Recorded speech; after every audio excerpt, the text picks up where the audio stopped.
I do have to say that it is completely by accident that this is in Russian. Don't read into this. Don't read into this. Hope Mueller's not watching. Also, I'm fighting off Russian monsters, so does that call for something? Don't disobey me.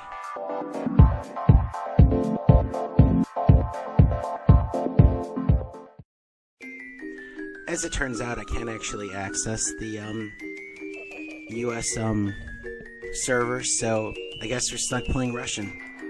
Which is actually fairly fitting, because the main topic of today's discussion revolves around a guy whose dad came over to the United States from Cuba right before the Cuban Missile Crisis, so we're playing in Russia in honor of him. That's right, we're talking about America's favorite White House press correspondent for America's favorite spot for news. We're talking about the saga of Abilio Jim Acosta from CNN. Go ahead. Sure. No, Mr. President-elect. Go ahead. Mr. President-elect, Go ahead. since you are attacking our news organization, can you give us a chance? Your organization You are is attacking our news organization. Your organization Can you give is us a chance terrible. to ask a question, sir? Go ahead. Sir, can Quiet. you state, Quiet. Mr. President-elect, Go ahead. can you state She's asking categorically, a question. Mr. Don't be rude. President-elect, can you give us a question? Don't be You're rude. attacking us. Can you give us a question? Don't be rude. Can you No, give I'm us not a going to give you question? I'm not going to give you a question. Can you state categorically? You are fake news. As you all might remember, Abilio Jim Acosta lost his White House hard pass after this showing of civility, manners, and manliness. In the tail end of the campaign, in the midterms. Here we go. If you don't mind, Mr. President, come on. Is this President Trump being rightfully testy with Abilio Jim Acosta? Or is he doing a pretty stellar troll job?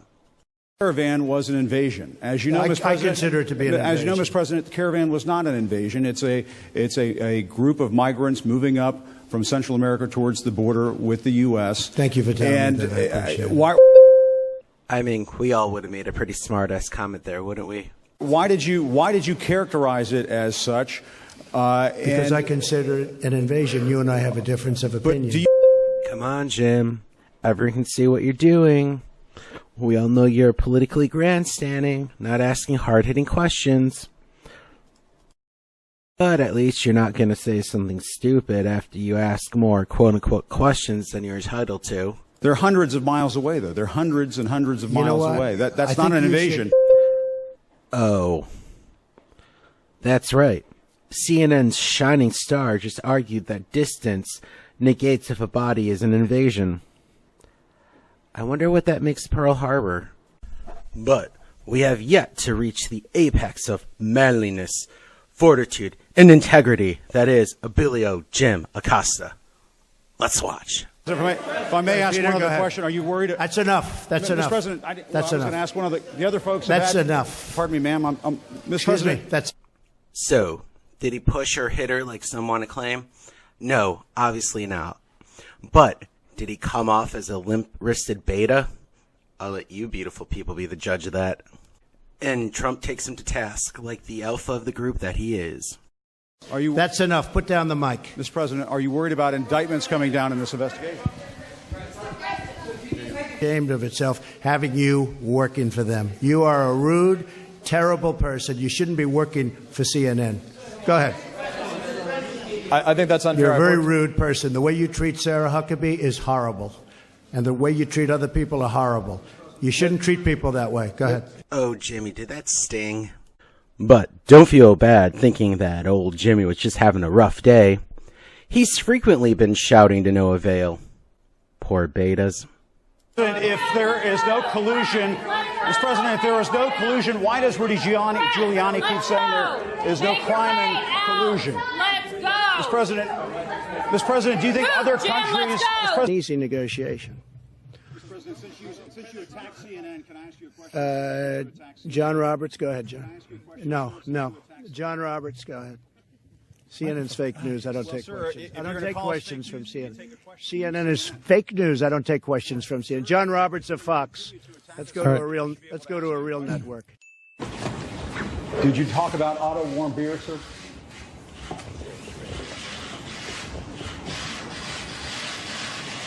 Mr. Penn, would you agree to give up your nuclear arms? Mr. President, how's the meeting going so far, sir?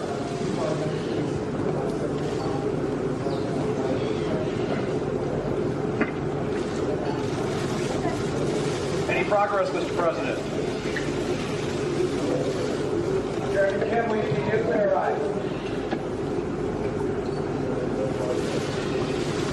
Mr. President, how's it going so far, sir? Very good. What do you think? Very, very good. Chairman Kim, will you denuclearize? Mr. Kim, will you give up your nuclear weapons, sir? Having failed.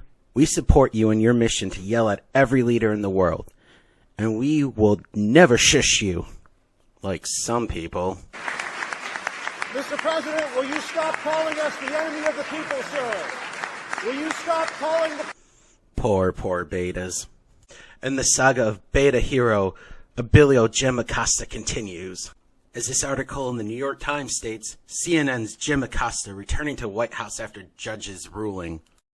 Important to remember that this is a temporary reinstatement.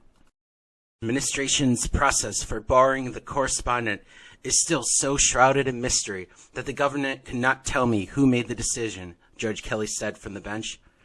Taking away the pass that gave Mr. Acosta access to the White House amounts to a violation of his right to a fair and transparent process, the judge ruled, or also known as due process. However, I want to emphasize the very limited nature of this ruling, the judge said, saying that it was not meant to enshrine journalists' right to access. I have not determined that the First Amendment was violated here. So, this is a due process issue and not a First Amendment victory for CNN, Jim Acosta, etc., etc. But all this talk of the mainstream media, freedom of speech, freedom of the press, etc., etc., you know, it's edging me on for a thought experiment. And the thought experiment is this. What if I try to think of the First Amendment like a liberal thinks of the Second Amendment? Only seems fair, right? Liberal media is talking all about freedom of the press, etc., all caught up in the First Amendment. How about we try to explore it the way they explore the Second Amendment? I gotta get myself in the liberal mindset.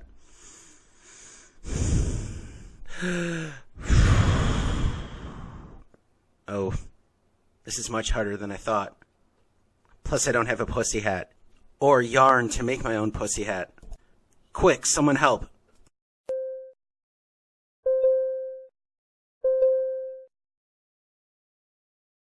Thank you. Now that I'm in liberal mode, let's look at those amendments. Amendment 1. Congress shall make no law respecting an establishment of religion, or prohibiting the free expression thereof, or abridging the freedom of speech, or of the press, or the right of the people peacefully to assemble, and to petition the government for a redress of grievances. Amendment 2. A well-regulated militia, being necessary to the security of a free state, the right of the people to keep and bear arms shall not be infringed.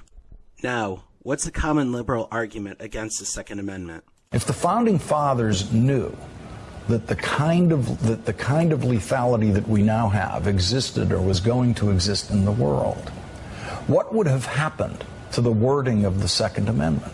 I think the Second Amendment is in the Constitution so that we can have muskets when the British people come over in 1800. Again, the argument here is that the Second Amendment exists so Americans can overthrow the government. That is a view. It is a radical view. Well, this is what they had in mind when they wrote the Second Amendment, a single-shot firearm that takes a bit of work to reload. So, by this logic, the Founding Fathers were not able to look ahead or account that there may be changes in the future. And therefore, the Second Amendment only applies to weapons that these people believe were the only weapons available at the time.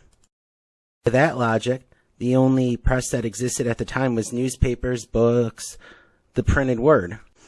The Founding Fathers could not have known about TV, radio, satellites, the internet, YouTube, Facebook, Twitter, Tumblr, etc., etc.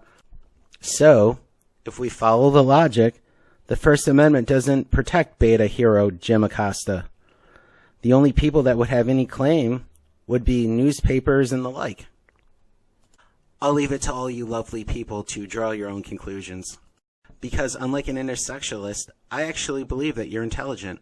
The laws that forbid the carrying of arms are laws of such a nature.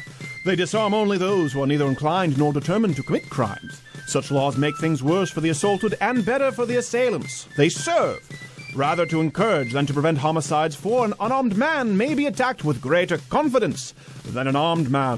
I'm not finished, fake news. There's going to be a whole bunch of things we don't tell Mrs. Clinton. Don't mess with Texas. Frankly, I love women. Oh, look, I got the mayor's drink by mistake. No ice. And changes her hair. And it needs to be government.